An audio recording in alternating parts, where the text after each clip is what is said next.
we did it. We don't have to wait too much longer.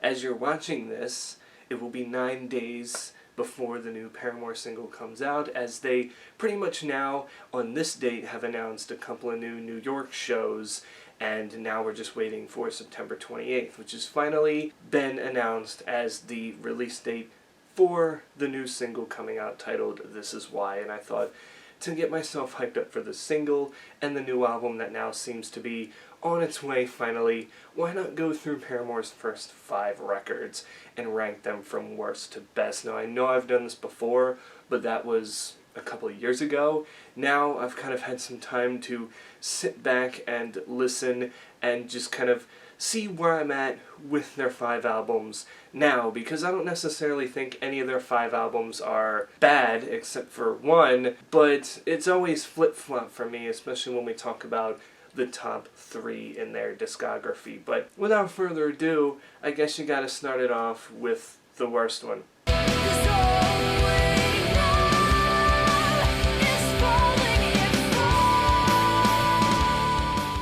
Now, I know a lot of people like their debut album because it's definitely got that emo feel that everybody talks about from them, and it's, you know, more pop-punky than I think even their other records after that.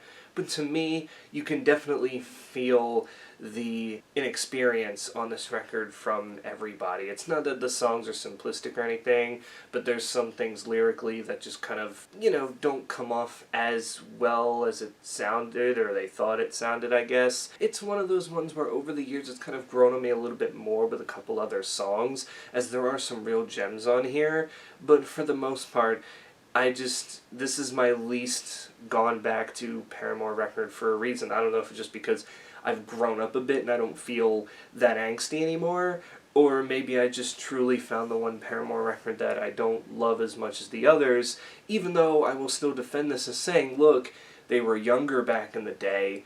It's just one that I think, you know, is part of its time and should probably stay there. But most people would disagree with me, and that's okay.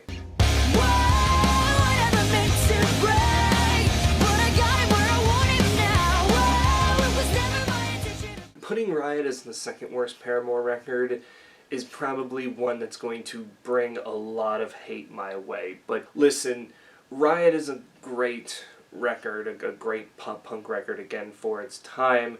But again, I've grown up so much that it's not really my go-to Paramore record anymore. I mean, when After Laughter came out, of course I was listening to Riot a lot, but I think a lot of it has to do with the success of Misery Business and why people get attracted to it more often than not. Again, there's more good songs on there than just Misery Business, but it's one of those albums that I think it's more carried by having the big song, because you look, even though the other 2 singles did well after Misery Business, I say 2, there was 3 more after that, but it had 2 other bigger singles after Misery Business, Crush, Crush, Crush, and That's What You Get. I just think no one would really see Riot as an absolute classic without Misery Business as a part of it and whatnot. But I do think there's some underrated gems on here. For Pessimist, I'm Pretty Optimistic is a great kickoff. And you got songs like Fences and Born for This that kind of finish the record off on a high note. But for the most part with Riot, for me, mostly, it's a hit or miss record. There's definitely some songs that I will skip because I don't necessarily love. We Are Broken is one of my least favorite Paramore songs. I don't know what it is about it. It's not that it sounds bad. It's just not one that I feel as much as the others in their discography. So the reason Riot is here is because over the years I've kind of just not fallen out of love with it, but again, I've grown less and less attached to it, whereas the top 3 you're going to see are ones that I've just been absolutely loving and have stuck with me since their release.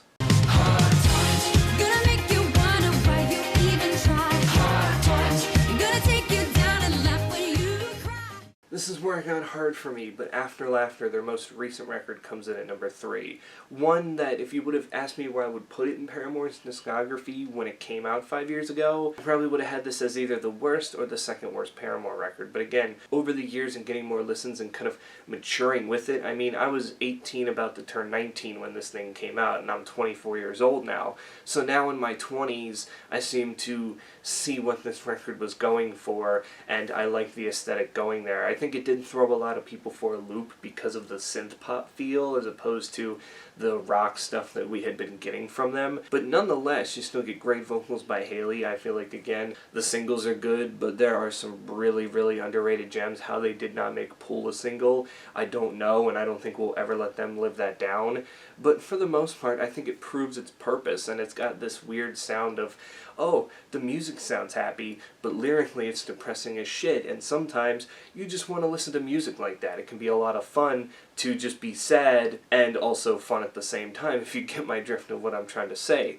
This was them maturing in their age, and after a record they made that was kind of, happy and cheery, things seemed to take a turn, and they went into this path of kind of venting in a different way. Like people say Brand New Eyes was their venting record, but with After Laughter, they had a lot more to talk about, and they brought it out in sort of this more melodic type way than we were used to hearing. You don't have to believe me, but the way I see it.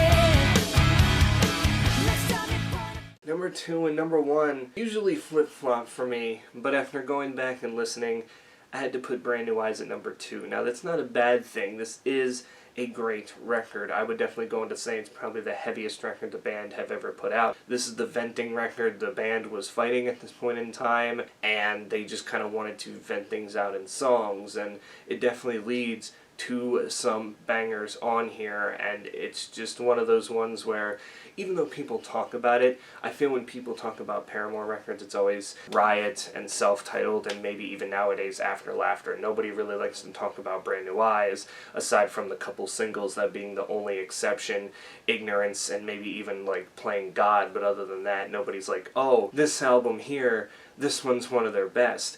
I feel like because it was the first album of theirs that actually felt mature, it's held up so good than the other three have, that, I don't know, I just feel like if they were to make this record now, I still feel like it would do very, very well. Not necessarily in the mainstream, just overall in the music scene, I think people would still flock to it. And of course, Haley's vocals are just off the charts on this record. I mean, everybody loves the song All I Wanted, and yet Paramore won't sing it live because, well, it takes a toll on Haley's vocals, especially that last part where she just kind of screams it all out. Like, it's just, she's finally fed up. She's done the venting, and she wants to let you know about it. So, Brand New Eyes from 2009, 13 years later, is still one of my favorite Paramore records ever. However, the number 1 record was the first Paramore record I ever heard, and it stuck with me today, almost 10 years later. if there's a future we want it.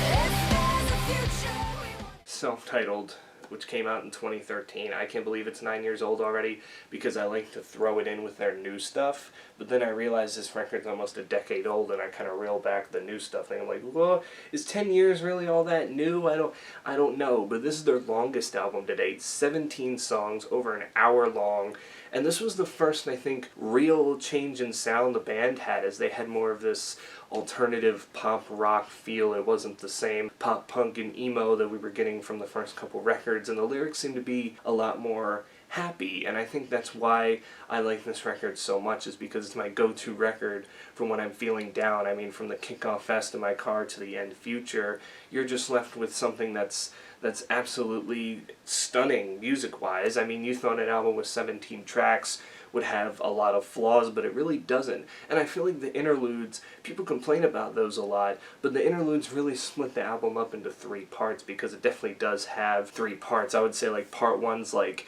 just still trying to find yourself, part 2 is acceptance, and part 3 is just flowing and hoping to continue to get better in the future. It just, again, it splits it up so well. Now granted, there's songs like Still Into You that haven't aged well, and Proof that haven't aged well because of their meaning, because it was made toward someone that Haley loved who she's not with anymore. But you can kind of, reel it back and go, well, that just means these songs are for the fans now. They're not necessarily for one person, and because those songs can have multiple meanings in their own way, I think that's what makes it really good and really entertaining. And to me, it's just the Paramore record that I keep coming back to the most, for the sheer fact I just have tons of fun listening to it, and I never really even want to skip a track. okay, maybe Hate to See Your Heart Break, not that it's a bad song, but again, not one of my go-tos, but for the most part, when you have an album this long, with this many songs, and there's not even any song you really want to skip, it definitely says a lot about what the album brings to the table. So that does it for me. You guys can tell me in the comments below, how would you rank Paramore's albums from worst to best? Which one's your favorite? Which one's your least favorite? And maybe just go into detail as to why you have them ranked where they are. And I guess until then, I will see you in some of the other videos I have planned. And on Wednesday, September 28th, we will go off schedule to review and maybe even react to this new Paramore single titled This Is Why. But for now, stay safe out there, wear your mask, get vaccinated, and I will catch you all in the next one.